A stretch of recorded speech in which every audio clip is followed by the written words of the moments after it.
Iya, Nggak bisa. udah jelas nih. Udah, Ya, oke. ini Minal aidin, ya. minal aidin. Selamat Idul Fitri, Mbak Melani semua di Rakyat Merdeka. Minal aidin ya. Ya Pak Jo, terima kasih Pak Jo. Minal aidin wal faizin juga buat teman-teman KBRI dan WNI semua yang ada di sana. Ini Amin, Pak Jo, amin, dia udah hadir. Kenapa Pak Jo? amin. Iya, sehat-sehat Pak Jo. Sehat, alhamdulillah, sehat semua. Sebentar ya Pak Jo, Melani sapa dulu teman-teman semua. Oke. Teman-teman semua, terima kasih ya atas kehadirannya dalam RM Chat ngobrol santuy. Kali ini kita ditemani tamu istimewa, Duta Besar luar biasa dan berkuasa penuh Republik Indonesia untuk China yang mulia Jauhari Orat Mangun. Nah, nanti sembari kita bicara, kita panggil sapanya Pak Jo aja ya, nama kerennya Pak Jo sih ya. Sip, sip, Pak Jo aja deh. Ni hao. Iya, ya, ini hau-hau. Um, jadi Pak Jo, jadi udah ada yang bergabung, Ibu Rata, Ibu Kartika, bos-bos Rakyat Nah, Merdeka udah titip salam semua, titip salam semua salam. untuk Pak Jo. Ada juga dari rekan-rekan dari TV BBS TV dari Surabaya, Pak Jo. Oh, oke, mantap. Iya. Nah, jadi Pak Jo, silakan. Gimana nih kita pengen dengar kabarnya, gimana suasana Lebaran di KBRI? Biasanya kan heboh tuh Pak Jo, banyak Iya, kegiatan apa iya. gitu. Memang ya tahun ini mau diapakan lagi ya, memang situasinya sedikit berbeda dengan lebaran-lebaran tahun sebelumnya. Tentunya saya menyapa semua dulu yang sedang ada di sini. Selamat Idul Fitri 1441 Hijriah. Mohon maaf lahir dan batin. Tahun ini memang beda, ya sudah kita rayakan dengan cara virtual seperti begini. Begitu juga di Beijing, apa di China itu yang penduduk apa umat muslimnya kan itu sekitar 32 juta, itu ya semua mungkin seperti ini juga di rumah saja karena memang apa belum diizinkan juga untuk sholat Id di apa di masjid-masjid. Masjid yang ada di apa di seluruh China ini ada 39.000. Serat saya lihat kemarin, oh banyak juga 39.135. Iya, iya. Jadi Wow. ya, cukup banyak. Di masjid di Beijing sendiri ada 72, termasuk salah satu masjid yang tua. Cuma ya begitu, kemudian semua dengan cara virtual seperti ini. Kita juga di KBRI tidak seperti tahun-tahun sebelumnya di mana ratusan yang datang, kita bikin di lapangan apa? Lapangan di bukan di di lapangan KBRI. Awalnya dulu saya bikin tahun 2018 waktu saya ke sini saya bikin di apa halaman Wisma, tapi Iya. ternyata tidak terlalu pas. Jadi tahun lalu saya bikin di lapangan upacara 17-an lah begitu di depan Oh, kami. Jadi rame. Ya ternyata tahun ini nggak bisa. Paling staf KBRI tadi ada sekitar apa yang bertugas itu kemudian sholat id sama-sama di aula. Lalu terus habis itu ya kita makan biasalah makanan-makanan Lebaran. Tapi ya suasananya lain, cuma sedikit saja, nggak seperti biasanya. Mahasiswa-mahasiswa di sini terus ada beberapa yang tayang di Instagramnya. Pak kita kangen opor ayamnya Wisma seperti tahun lalu. oh iya. Terus tayang. Oh, Jadi ya, begitulah. Jadi suasananya memang beda dan saya kira apa saya monitor juga di Indonesia ya begitu juga semua jadi ya. Tapi kan dari rumah tanpa mengurangi hikmatnya apa ya perayaan juga. Mungkin sekarang kita rayakan lebih hikmat lagi bersama keluarga orang-orang dekat kita lah kira-kira begitu. Gitu kalau di sini. iya iya. Oh, I see. Kalau menu-menunya itu apa aja Pak? Masih ada rendang nggak Pak? Oh masih ya rendang kebetulan yang masak di Wisma bisa, kebetulan saya dikirimi juga dari Jakarta kan kemarin Oh, ada jadi Garuda yang kesini ambil bantuan-bantuan. hmm, Ada hmm, hmm, ada hmm. yang ada yang mungkin terus ingat titipin rendang, sambal teri dan lain-lain lewat Garuda itu terus buat apa? Staf-staf di KJRI, Shanghai dan di KBRI. Jadi Ya ada, cuma kita makan juga begitu. Kita siapkan juga opor ayam tadi. Buat apa di Wisma, tentunya saya di Wisma ada satu dua teman yang dari kantor datang karena kan nggak boleh banyak-banyak juga. Terus Ya. Terus kita kirim ke mahasiswa-mahasiswa juga di sini pagi-pagi jam 9 kita sudah go food itu, go food itu. Oh, Tapi di sini ada aplikasinya, kita iya, iya, bikin di iya. box. Kita bikin box-box terus kirim ke WNI dan mahasiswa Indonesia yang ada di Beijing lah. Jadi biar mereka rasakan juga lah begitu. Iya, iya, iya. Oh, seru banget. Nah, itu kira-kira jumlah WNI kita di sana berapa orang ya, Pak? Kalau di Beijing sekarang sisa 30-an, kan Oh, sebagian pada oh pulang ya. kan. Hmm. Pas libur Januari itu menjelang COVID, terus lockdown di Wuhan, Hubei, dan PSBB kayak di kita di kota dan provinsi lainnya, itu kan pas sedang menjelang libur, kayak kita persis sekarang, libur tahun baru Imlek. Hmm. Jadi sebagian besar sudah pulang ke Indonesia. Total yang ada sekarang di seluruh Tiongkok itu mungkin sekitar 1.600-an saja. Jadi kan kita harus tetap perhatikan mereka juga. Tentunya nggak mungkin kita kirim makanan ke seluruh Tiongkok di Iya. kota-kota yang dekat Beijing kita kirimin lah. Kira-kira begitu. Tapi selama bulan Ramadan kemarin ya tetap rame. Di sini kan ada lingkaran pengajian Beijing, Oh, terus ada perwakilan istimewa cabang NU, ada oh. perwakilan istimewa cabang Muhammadiyah, terus ada dompet duafa. Jadi kita bikin acara daring dengan mereka dan penuh terus itu acaranya. Ada nihau Ramadan dan lain-lain. Pokoknya memanfaatkan secara maksimal teknologi yang ada sekarang. Gitu. Berarti jauh dari tidak bisa bertemu, belum tentu nggak bisa bercakap-cakap ya Pak. Maksudnya nggak bisa face to Betul. face, tapi tetap lancar komunikasi, Ya, tetap lancar. betul. Kita bikin acara mengaji bersama, terus Oh, jelajah Islam Tiongkok, di cover oh, juga sama beberapa media, ngobrol bareng saya, ngaji bareng bersama Ustadz yang dengan dompet duafa, khatam mm, Al-Quran, lalu kemudian ada mengaji dan baca Al-Quran, meliput suasana Ramadan, lalu desain poster dakwah dan wah, lain-lain. ya Pokoknya berarti yang iya, nggak yang sepi acara juga ya Pak.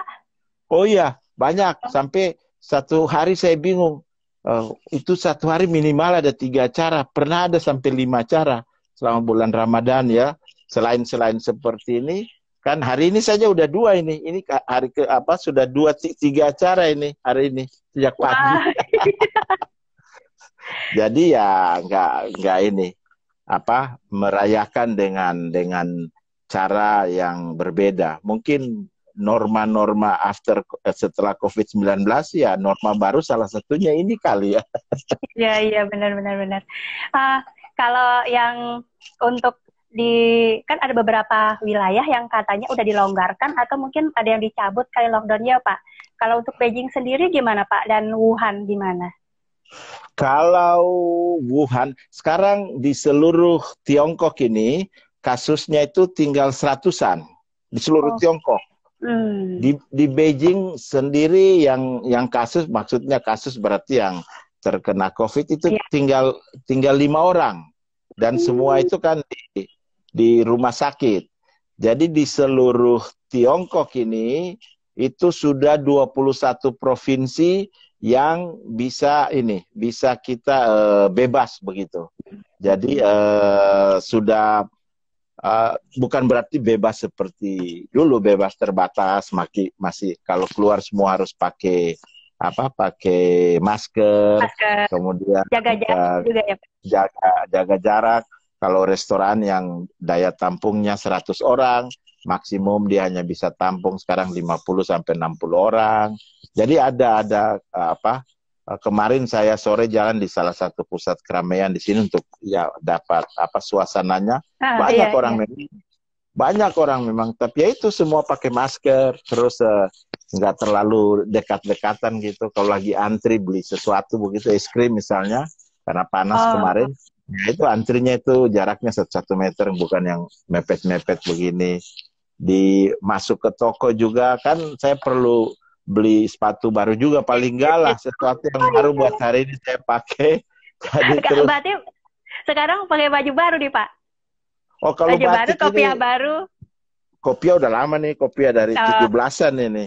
Tapi batik ini baru pertama kali saya pakai di Beijing nih, baju ini oh, sejak kita ini. Terus sepatu baru dong, paling enggak sepatu sama kaos kaki baru lah. iya. Iya, iya, Jadi iya, iya, iya. kalau masuk toko, suhu badan kita diukur, ke Oh, tetap begitu. temperatur, Hmm. handphone kita di scan, apa kan ada Hmm. supaya ketahuan kita kemana saja, apakah itu green atau red, sign-nya begitu. Hmm, Terus oke.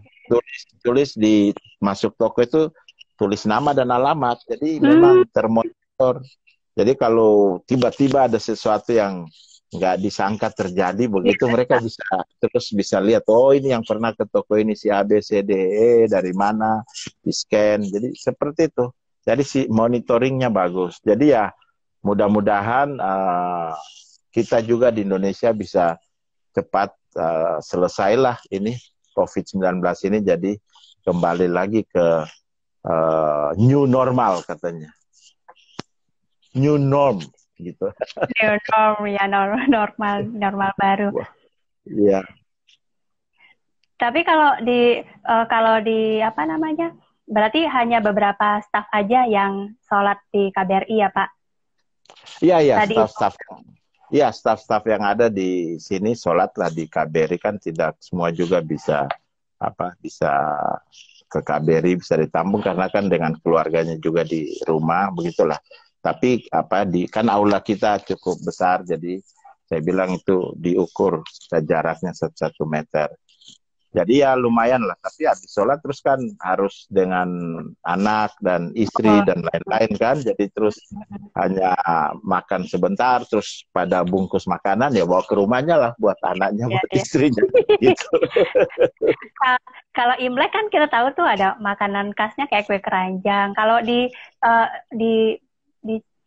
Tiongkok sendiri, kalau orang Muslimnya ada makanan khasnya juga nggak, Pak? Ada. Apa kan di sini restoran Muslim kan banyak juga di Beijing sini. Tadi saya pesan salah satu, terus kita potong-potong untuk masukin itu kambing guling Oh, ala ala ala sini ada itu. Tapi kalau kambing guling ala sini itu kering dia, tapi bumbunya lain. Jadi kita tambahin bumbu kecap, dikasih berambang, dikasih cabe. Jadi bumbu yang dari sini di lidah kita nggak pas-pas amat lah. Kalau kambing oh, guling itu cocoknya kita ganti bumbu kecap. Itu salah satu makanan khas di sini. Ada khas-khas lain juga, dan rata-rata kalau dessertnya itu ya, makanan penutupnya itu kayak kayak di Timur Tengah, dates kan ada di sini juga, oh, itu manis. Jadi mereka senang manis-manis. Jadi ya hmm. adalah, cuma di Lebaran ini kita kirim ke ke weni-weni di sini, dan staff-staff bungkus terus bawa ke rumahnya, itu yang khas Indonesia aja lah. Saya memang tambahin satu kambing guling, soalnya bapak-bapak sukanya kambing guling. Oh gitu, Pak. Kambing guling kan kita beli, terus mereka potong-potong Oh, kecil-kecil ya, masukin di itu, terus pada masukin, bawa pulang lah kambing, jadi rendang, kambing guling, terus lontong sayur, ya kayak gitu, jadi kerupuk. ngiler. Da- Kalau ya, kalau itu sendiri Pak, maksudnya eh, kalau biasanya nih, kalau yang sebelum terjadinya COVID ini, ada nggak bisa tempat pertemuan atau warga Muslim yang favorit kunjungin kalau lagi Lebaran gitu, Pak? Oh, kalau warga Muslim kita lah Indonesia ya ke KBRI sama ke Wisma, kemana lagi? Oh, Ya tentunya ke banyak masjid di sini, tapi biasanya kalau khusus Lebaran itu pada tumplek di Wisma semua dan hmm, di KBRI. banyak terus biasalah mungkin kangen kangen rendang, kangen lontong sayur, kangen sate. Terus sebenarnya makanan itu salah satu faktor penambah saja. Mungkin kangen saling ketemu, terus ya menyampaikan selamat Lebaran, kemudian bercanda karena saya kalau perhatikan sudah 2 kali saya rayakan di sini itu kayaknya ada yang 1 tahun mungkin gak ketemu, jadi begitu ketemu terus sambil makan, mojok sendiri, ngobrol, tertawa-tertawa. Jadi dari pagi sampai sore aja itu terus foto-foto, selfie, tayang di IG dan macam-macam lah. Jadi gitu suasananya. Nah mungkin suasana silaturahim itu yang hilang ya, karena kan silaturahim sekarang kita lakukan dengan virtual seperti ini. Jadi makanan khas Indonesia itu daya penarik, tapi yang utama ya silaturahim itu saya kira. Kalau untuk kan kayak Ningxia itu kan mayoritasnya Muslim ya Pak. Nah itu tuh mereka biasanya khas kegiatannya tuh apa Pak? Kalau di daerah situ ya mereka kalau sebelum COVID ya, tentunya ke masjid, itu masjidnya penuh, sholat sama-sama, sholat Id, tapi itu tradisinya seperti kita kan di sini ikatan keluarga sama family ties itu kan dekat. Jadi tradisi itu ya ada di sini, bawa makanan, makan sama-sama. Waktu sebelum COVID. Nah, sebelum COVID, kalau menjelang Lebaran gini, malamnya dan paginya saya udah terima tuh makanan mereka kirimin, teman-teman. Ada kemarin 1-2 yang kirim juga, tapi teman-teman Muslim Tionghoa di sini pada kirimin itu. Jadi cuma makanannya kan banyak minyak begitu, manis tapi enak. Cuma seusia saya kan harus jaga juga. Kelihatannya enak semua, waduh, bisa gawat itu. Jadi yang jelas tradisi mereka untuk saling berkunjung, saling silaturahim, menyampaikan selamat Idul Fitri, maaf lahir dan batin, makan sama-sama, kirim makanan, ya itu sama persis sama kita. Kalau bagaimana dengan situasi biasa Pak Muslim yang di Uighur gitu Pak? Gimana tuh, ada kabar berita nggak? Di Uighur itu di Xinjiang itu kan ada 25 di Xinjiang itu ada 25.000 masjid di sana. Memang saya belum 24.000 masjid di sana. Saya belum pernah rayakan di sana ya. Tapi kan mereka ada banyak juga yang tinggal di daerah-daerah lain. Jadi tradisinya saya kira sama saja. Cuma sekarang memang nggak bisa ke masjid kan untuk merayakan Idul Fitri, sholat Id dan lain-lain. Tapi waktu saya udah ke sana itu tahun November 2018. Saya ke sana ke 4 kota di sana, ke masjid-masjid di sana. Jadi ya mereka merayakan, tapi bukan Idul Fitri. Jadi pas sholat Jumat ya mereka ke masjid. Jadi tradisi merayakannya sama saja seperti di kita. Cuma kan di sini bedanya itu kan di sini nggak bisa mereka terus misalnya kayak di kita bisa sholat Id di lapangan rame-rame begitu. Di sini kan nggak boleh, harus di tempat-tempat yang sudah ditentukan. Sebenarnya ada satu masjid yang dibangun besar itu, tapi karena ada wabah ini kan itu di kota Hui Cultural Park di Yongning itu, kota Yinchuan. Itu kan dibangun pusat kegiatan Islam, biayanya hampir 3,5 miliar itu. Wow. Tapi ya itu lahan 67 hektar.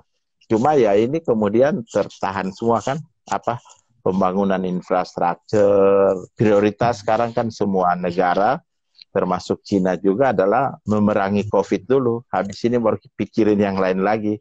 Yang penting sekarang COVID biar selesai. Kalau di China sendiri mungkin sudah 90% lah kembali ke normal lagi. Tetapi memang untuk pertemuan-pertemuan yang besar yang sifatnya umum begitu belum diperkenankan karena resikonya. Seperti kemarin ada kasus baru yang masuk di kota kecil aja, di Xinjiang, itu ada 5 kasus baru di kota kecil, langsung kotanya itu ditutup begitu supaya setelah 5 kasus itu kemudian bisa diamankan di rumah sakit dan lain-lain, mereka yakin semua nggak ada, baru kota dibuka lagi. Minggu lalu itu di Wuhan 11 juta penduduk itu semua di swab supaya yakin benar nggak ada lagi. Jadi selama 1 minggu itu semua di swab dan diketahui hasilnya ya sudah. Jadi sudah 21 provinsi yang sudah nggak ada kasus lagi. Jadi ya mudah-mudahan kalau sudah 100% semua nggak ada kasus lagi di China. Cuma memang kemudian hati-hati dengan imported case kan, orang yang berkunjung ke sini. Jadi penerbangan internasional juga belum buka secara penuh, belum buka secara penuh seperti biasanya, masih hanya selected. Dan kalau masuk ke sini juga itu cukup ketat pemeriksaan di airport, bisa 7-10 jam. Terus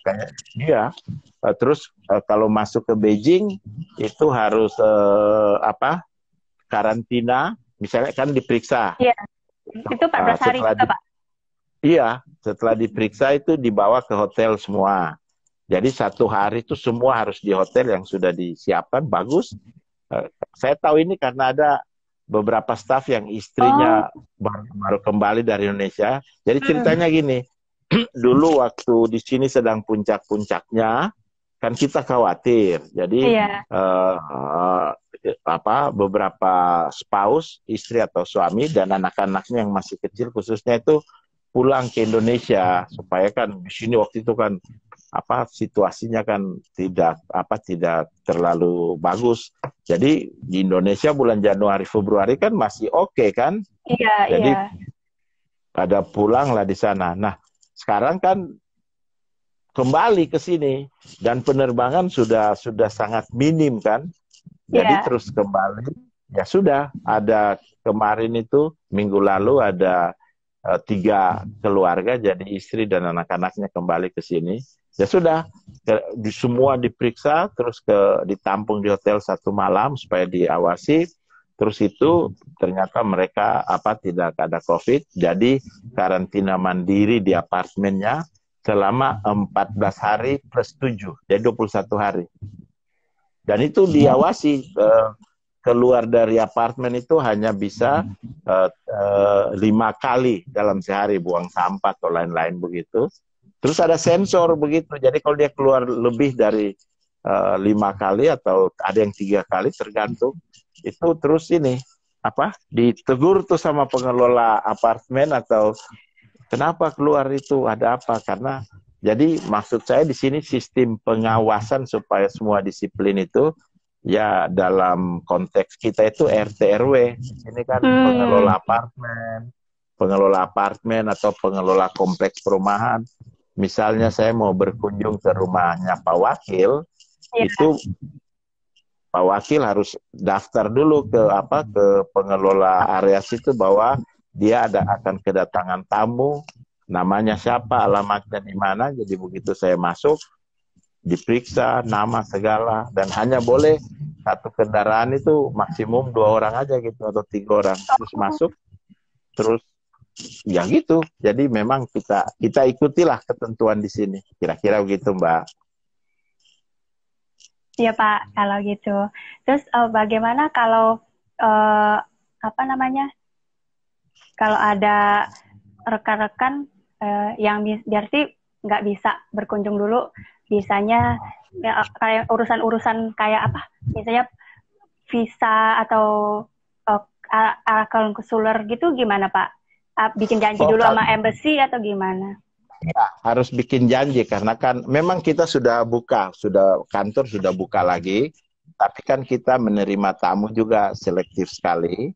Jadi untuk itu harus janji dulu lewat email, janji. Tapi biasanya kemarin misalnya ada di satu daerah itu ada 6 atau 5 mahasiswa yang paspornya sudah mau habis, sudah kita kirim petugas imigrasi ke sana untuk perpanjang paspor mereka daripada mereka ke sini. Kan selama ini kan kebijakan kita gitu, kalau lebih dari 5 orang kan kasihan juga kalau mahasiswa ke sini keluar biaya dan lain-lain. Kita kirim petugas imigrasi dan konsuleran ke sana untuk perpanjang paspor mereka, ngomong soal apa peraturan-peraturan keimigrasian, kekonsuleran dan lain-lain. Jadi itu masih berlangsung terus sampai sekarang. Kemarin ada kedua tempat itu untuk perpanjangan paspor. Jadi kesalah petugas imigrasi kan. Kalau kita kirim orang ke sana kan hanya 1 orang saja. Kalau mereka ke KBRI kan berarti 5 orang, kan biaya. Jadi supaya lebih irit dan membantu mereka, begitu. Cuma kalau terus ke sana, Pak, jangan lupa bawa Indomie dan lain-lain ya. Tetap ya Indomie favorit. Kalau kalau itu Pak, kan WNI yang terdampak tuh ada bantuan-bantuan juga nggak Pak dari KBRI? Misalnya beberapa tempat kan ada misalnya yang seperti mungkin mereka ngasih BLT atau bantuan sembako atau apa. Kalau untuk WNI kita di China itu bagaimana Pak?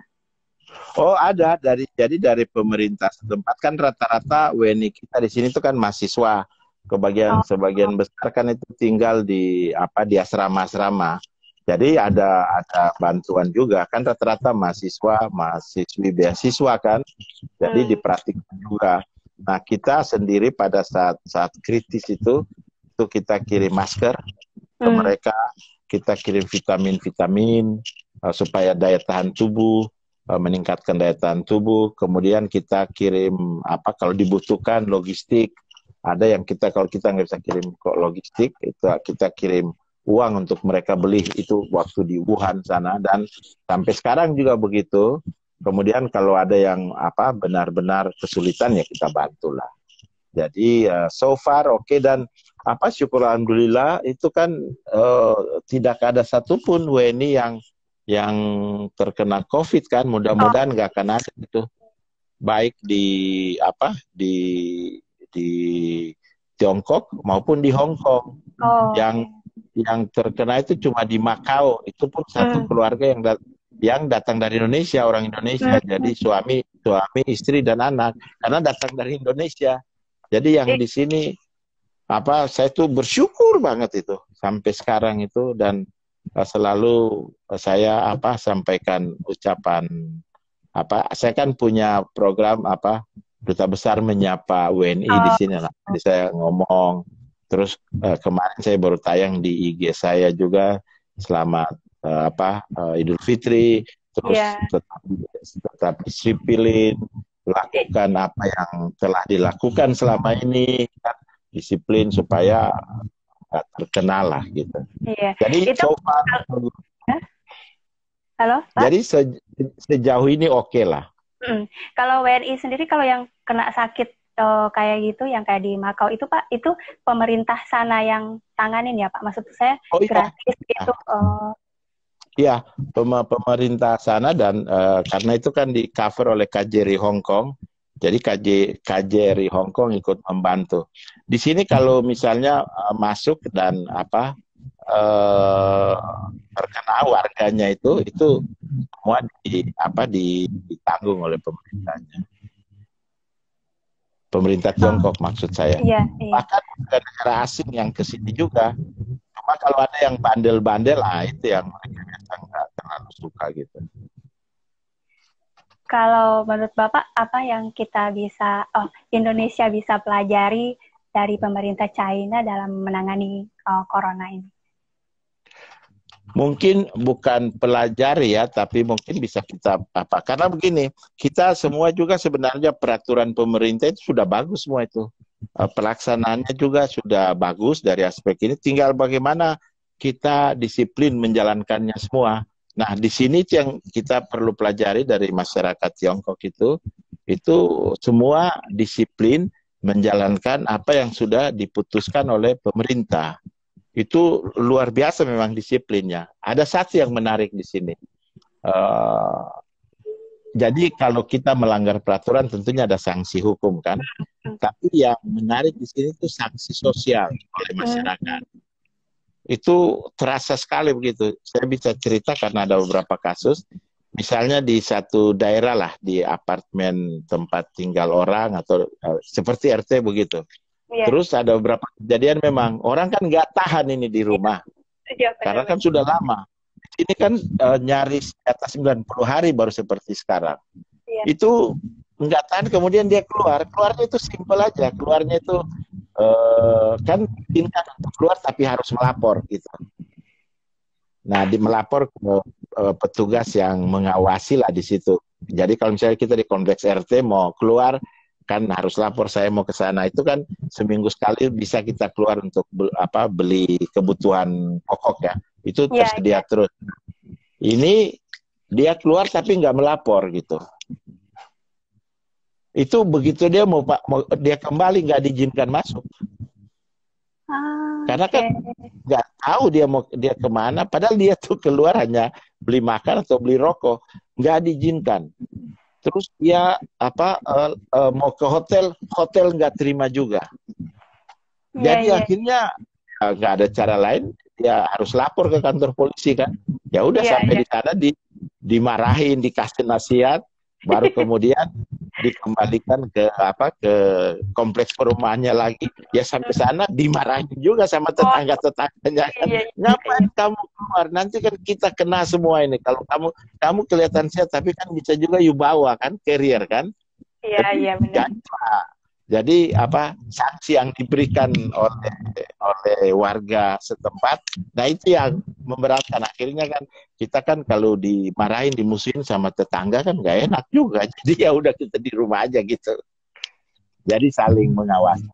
Nah itu mungkin yang mungkin bisa ya RT RW kita lah di Indonesia sana. Mudah-mudahan bisa segera berlalu lah itu. Karena kalau semua peraturan terus jaring pengaman sosial juga sudah kita punya.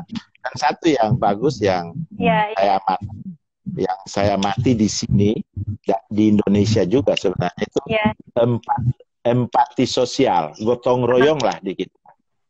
Jadi yang merasa dalam posisi bisa membantu, kemudian itu memberikan bantuan kepada mereka yang dalam posisi membutuhkan begitu. Sama di kita kan luar biasa sekarang gerakan yang saya senangnya itu banyak dimotori oleh anak-anak muda kan yang mengumpulkan bantuan kemudian mendistribusikannya, lalu mereka yang dalam posisi bisa membantu kemudian membantu mereka yang dalam posisi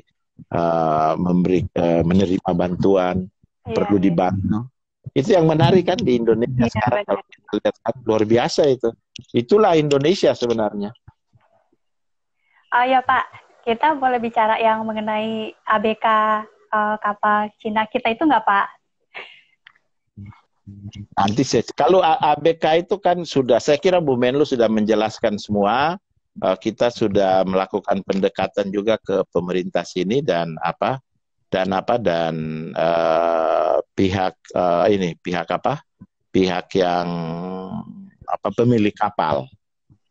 Jadi itu kan kejadiannya di Pasifik dan di Samoa kan, di Somalia itu yang di Somalia itu sejak itu kejadian Januari, tapi saya kira udah diselesaikan itu sejak itu, cuma kan videonya Pak Rina, saya kira Menlu udah jelaskan semua.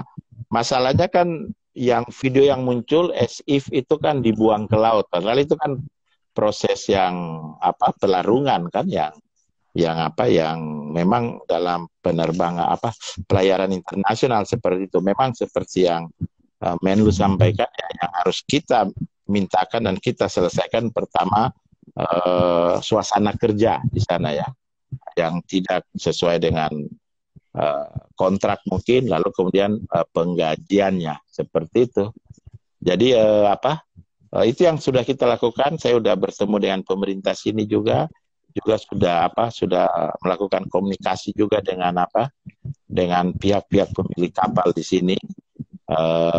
Yang berikutnya itu yang harus juga agen-agen kita di dalam negeri itu, kan supaya bikin kontrak yang benar lah. Kira-kira begitu, Mbak. Nah, ini kita udah mau di penghujung acara nih, Pak Jo. Jadi, Pak Jo mungkin bisa share tips lah biar kita sehat semua, Pak Jo.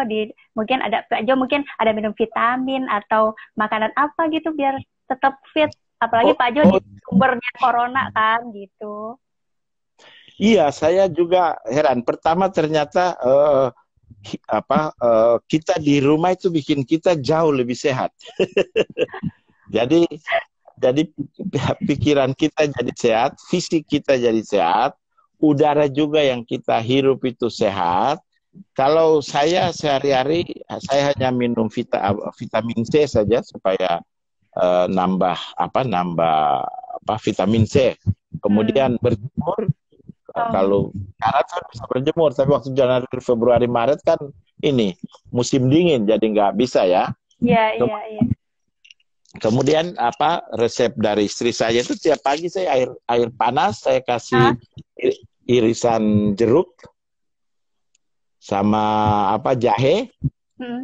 Kemudian saya tambahkan madu dan kayu manis sama cengkeh.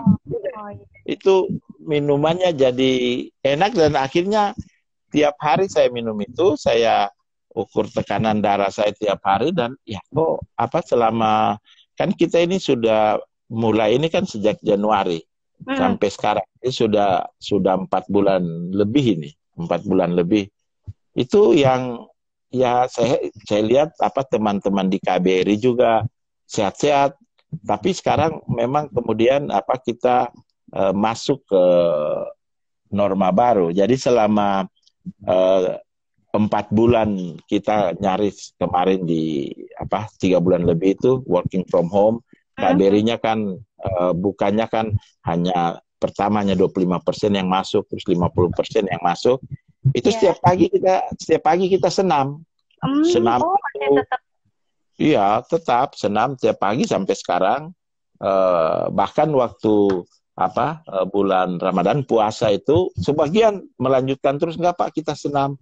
Jadi malam habis ini terus pada lari, jalan, senam dan lain-lain. Jadi ya itu satu, pokoknya kita tetap jaga kesehatan. Yang kedua, makan makanan-makanan yang sehat. Sehat bukan berarti mahal, itu simpel-simpel aja. Ya, yang ketiga itu kita berolahraga sehingga fisik kita bisa tetap fit begitu. Yang keempat itu jadi rajin cuci tangan, menjaga kebersihan tubuh dan lain-lain. Jadi ternyata dampaknya sekarang bagus. Setelah 4 bulan kita kira kita akan bertambah berat badan, ternyata malah berkurang karena olahraga kan, lebih sehat, kulitnya lebih kencang, senyumnya lebih ceria. Terus kita sudah makan makanan yang sehat, kita hindari makanan-makanan yang punya potensi untuk tidak menyehatkan kita. Kayak gitu, jadi akhirnya. Nah, mudah-mudahan dengan itu semua dan yang terakhir tentunya berdoa, yaitu paling utama buat kita sebagai umat beragama. Mudah-mudahan COVID bisa segera berlalu atau kita bisa membentengi diri kita sendiri sehingga COVID itu tidak terkena kita. Tapi saya yakin dengan menjalankan secara disiplin apa yang telah diputuskan, COVID bisa segera berlalu dari Indonesia. Itu, Mbak. Iya. Terima kasih Pak Jo. Semoga nanti kita bertemu lagi. Baiklah teman-teman semua, demikianlah perbincangan kita dengan Bapak yang mulia Jauhari Oratmangun alias Pak Jo dari Beijing sana. Semoga apa yang beliau sampaikan bisa menjadi pelajaran buat kita semua. Dan teman-teman semua tetap stay at home, jaga jarak, kalaupun keluar pakai masker, dan demikianlah. Terima kasih teman-teman. Bagi teman-teman tadi itu, terima kasih tidak disebutkan namanya satu persatu. Terima kasih atas pertanyaan-pertanyaan juga. Baik Pak Jo, terima kasih. Saya mau menyapa Mbak Ratna, Mbak Kartika juga dan lain-lain. Mbak Ratna, Mbak Kartika, karena saya lihat mereka ada di ini juga. Pokoknya salam hangat buat keluarga besar rakyat merdeka lah, kan saya merasa sangat dekat juga dengan rakyat merdeka soalnya. Oh iya, kita sahabat ya. Oke. Bye bye. Nah, teman-teman semua. Bye bye. Ya.